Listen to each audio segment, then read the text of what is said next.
Uthi go wash izandla wenza okwenzayo, then it is done. You can take back your hands. Uzigcolise. Hallelujah. Ubaba bayithi-ke washa izandla uthi get rid of everything that is filthy in your life. Okuyisono, vala isono in every area in your life. You are creating this relationship, that intimate relationship with God. Hallelujah. Wash your hands, you sinners. Purify your hearts. Hallelujah. So many bantwana bakaNkulunkulu asibizele nje kule relationship. Yokuthi-ke uNkulunkulu we meet him Sunday.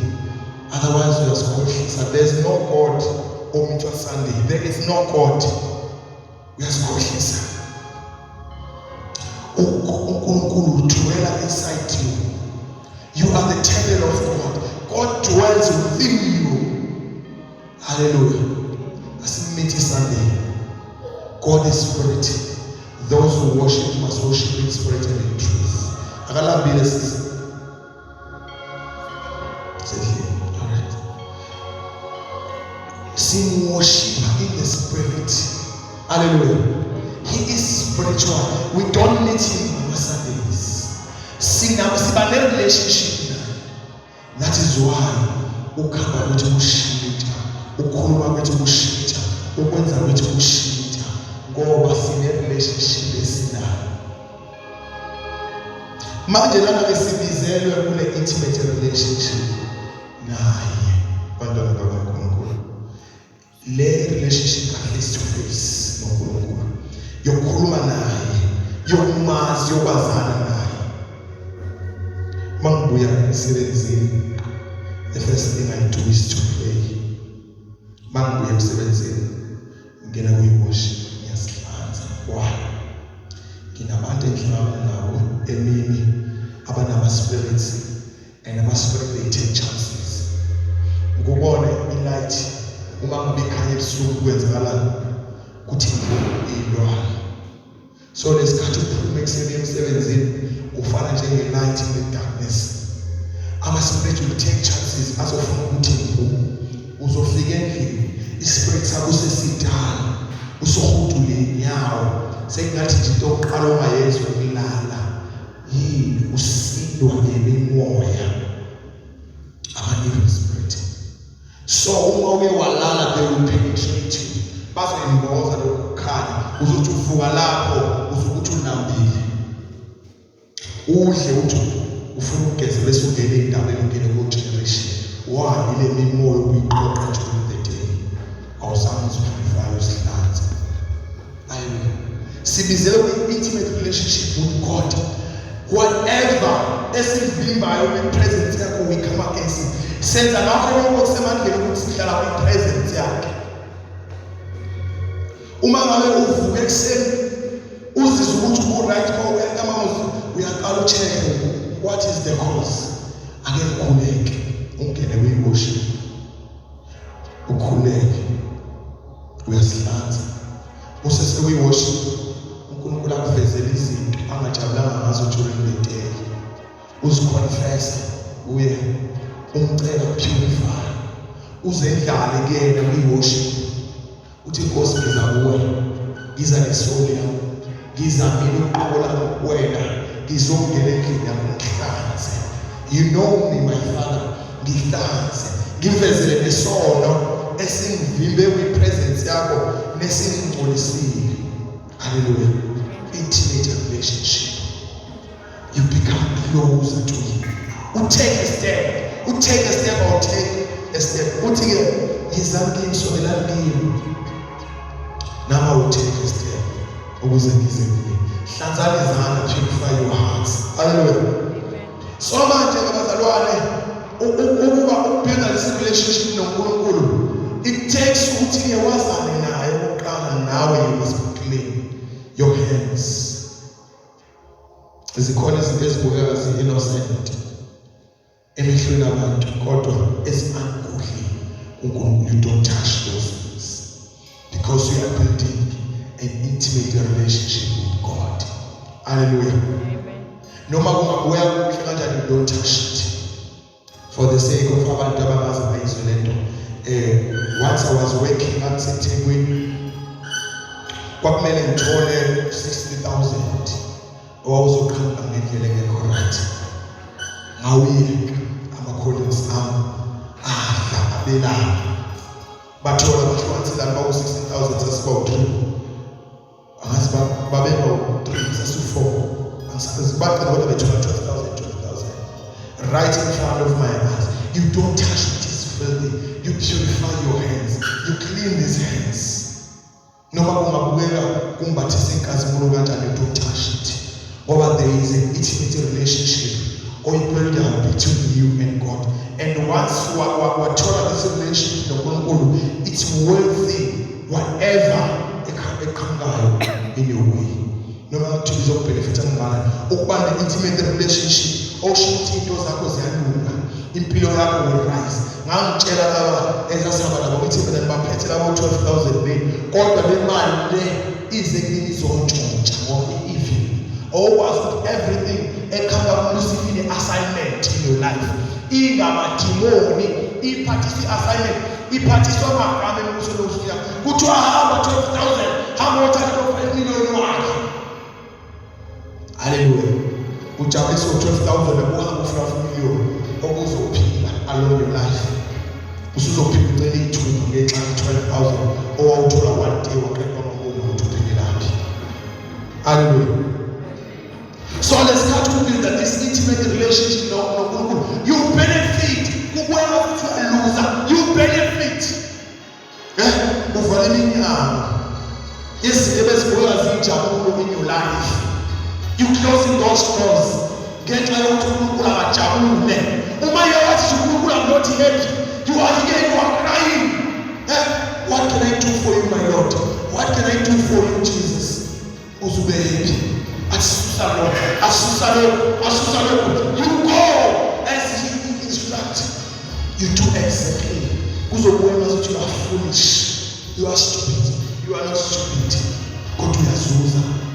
Pastor, when they left and right bethatha, when you rise, phambi kwakho bebhekile, angeke phela usabuza ukuthi kulokhu kanithathile ngoba kuzobe ngathi uyabathela, kuzobe ngathi usesumoya umuntu kaNkulunkulu. Kodwa mhlawumbe efikile wena befuna uwise kuba uyobatshela ukuthi lezi inkinga zingena emthulweni nyama evulekile. Lucifer, Satan is not a friend of a person. Satan is there to destroy your life. Ufike bethenkazimundo engathi uzokusiza. Kunabantu abalala nemimoya esubeleke. Hallelujah. Lemimoya yami ngathula umthandazo wayethi uyamsiza.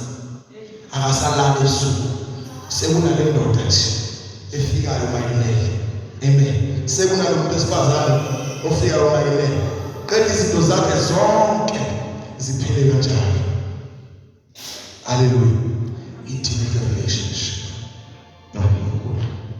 Uphume endlini ekuseni uyabazisa Nkosi, seyaphuma ilanga liphezulu Nkosi, usenkosi namhlanje in my heart. Uyabuza bakhuluma abantu eduze kwakho, uvala izindlebe ngenxa yokuthi relationship that you are building. Bona bakhuluma izinto ezithandwa uNkulunkulu bakho, kodwa wena ngenxa yokuthi abazikhulumayo owakho uNkulunkulu akasifuni ezenjani, uvala izindlebe uthi Nkosi, usenkosi. Wherever you lead me, I will follow. Mashoni la uthi ngiyabonga. Hallelujah. Ngiyabonga ukuthi abantu bayakhala, mina ungiqinile. Noma ngingenakho konke kodwa nginakho. Hallelujah. Nginayo indawo yokulala. Ubongele bonke abantu ababusisekile. Ababuye noMercedes ubabongele. Ababuye noPezithi ubabongele. Ubongela wonke umuntu abahleli imishado, bathola imishado. Uyababongela ubabongela nalokho nalokho ongenakho wena. Uyababongela. You building this relationship, intimate relationship. Hallelujah. Uzoqala umuzwa ke manje sikhuluma nawe ngenxa yokuthi ubuilding this relationship. Uzokutshela nje athi thatha lokho, ubonikeza lo yakho ngoswele. You do as He instructs. Uthathe lesi siko ukuthi ke uzithe uzithengele iy'ngane zakho ufike umnikeze sona. Uma uthi usasele nenye imali uma uthi usasele nenye imali uhambe uyothenga isiko. But you do exactly njengoba esho uthatha isiko usinikeze. You build this relationship. Ngale ndlela usuwenzayo usiyaqala uyalida ngezindlela zakhe ukupha ama-blessings left and right. Ama-blessings bazalwane, hey, angifuni ukusho kodwa ngizogcina sengisho. Hallelujah. Masifike emabandleni receive the blessings. I receive ama-blessings bazalwane siwa-create, siwathola ngokuhamba ngendlela uNkulunkulu esinestructure. Yebo khona ama-blessings ozowathola through a man of God, but ama-blessings amaningi aqhamuka phakathi kwakho noNkulunkulu umxoxa. Athatha lesi siko umnikeze usuthole a blessing of abundance. Awusewuphinde uswele ukudla endlini yakho, noma sekuthi kuyaphela endlini yakho ukudla sekuzovele kukhambishe imali ezoqondana exactly nalokho okudingayo ngenxa yokuthi wakusisa lapho uNkulunkulu usisa khona. Angifuni ukukhuluma indaba yemali iyasikhatha. Haleluya. Kodwa ukwenza nje uNkulunkulu esifukesho, it leads you to be prosperity with abundance kuma-blessings kaNkulunkulu. Athi uNkulunkulu uthatha lo 300 rand ogcina owuthole, hamba ubusisa lapha, uthathe uhambe ubusise ngawo. Haleluya. Angisho ukuthi-ke nishaye ugithi. Lucifer will check, akulethe akwenzela ukuthi ungabi nepeace, akuthathele imali oyidinga the most, athi hamba ubusisa, akwenze futhi ubusisa umuntu o-wrong, utshale emhlabathini o-wrong, imali ingafuthi, ingaphinde, inokuthi ube nemali iphele ukuthi usuthathe wayoyibusisa amadimoni. You need to test every spirit. Uma ethi uNkulunkulu hamba ubusisa lapha, ngempela you need to be sure that is the spirit of God. And lo muntu uyobusisa kuyena, it is the right person ukuthi ungakwazi ukutshala kuye. Umhlabathi ovundileyo. Haleluya. Ngoba namhlanje sengikhuluma ukuthi-ke akutshala uLucifer usezoluhlupha athi akutshala. Uyazi ukuthi-ke ukuyi-frustration ufuna ukukhandela even more frustration. Hallelujah. So you have to test the spirit. If you're not sure, we are here to help you. uNkulunkulu uthanda utshala. Kunemali engake ngiyitholile. Uthanda utshala, ngicela ukubuza ukuthi ngempela ngakubuye umoya kaNkulunkulu. Kunomuntu kanje angitshengise ukuthi now we pray, we will tell you exactly. Lowo muntu uhamba nama-cases, don't touch loyo muntu.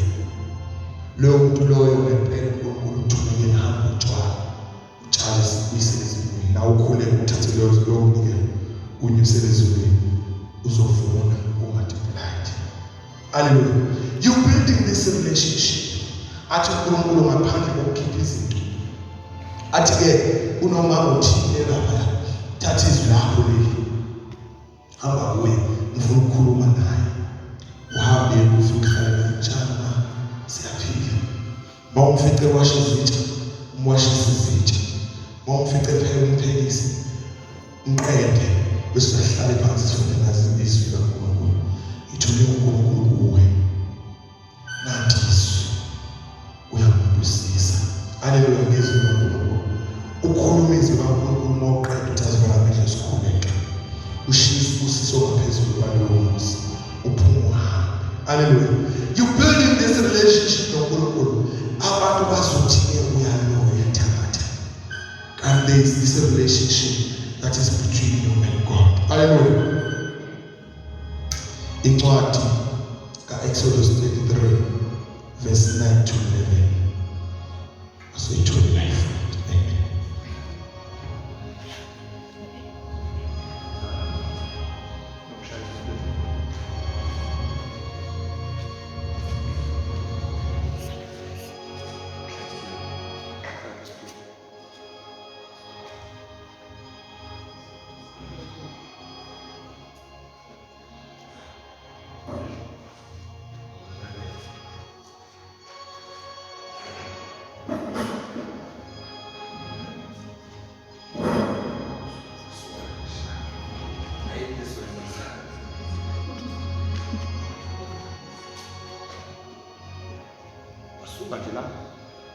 Hallelujah.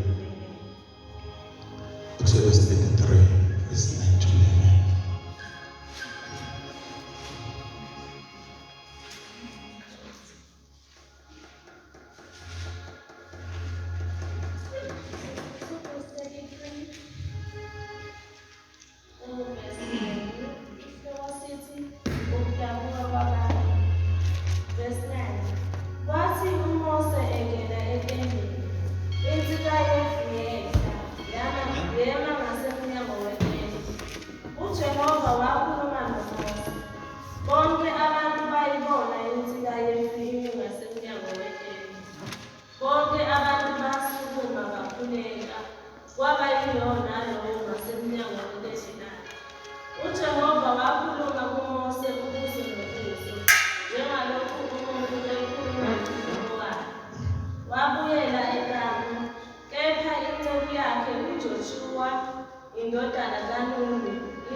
Verse 11. uJehova wakhuluma kuMose ubuso nobuso, njengalokhu umuntu ekhuluma nomhlobo wakhe wabuyela igama. Hallelujah. Manje bazalwane, as we hear, we not hear ubaba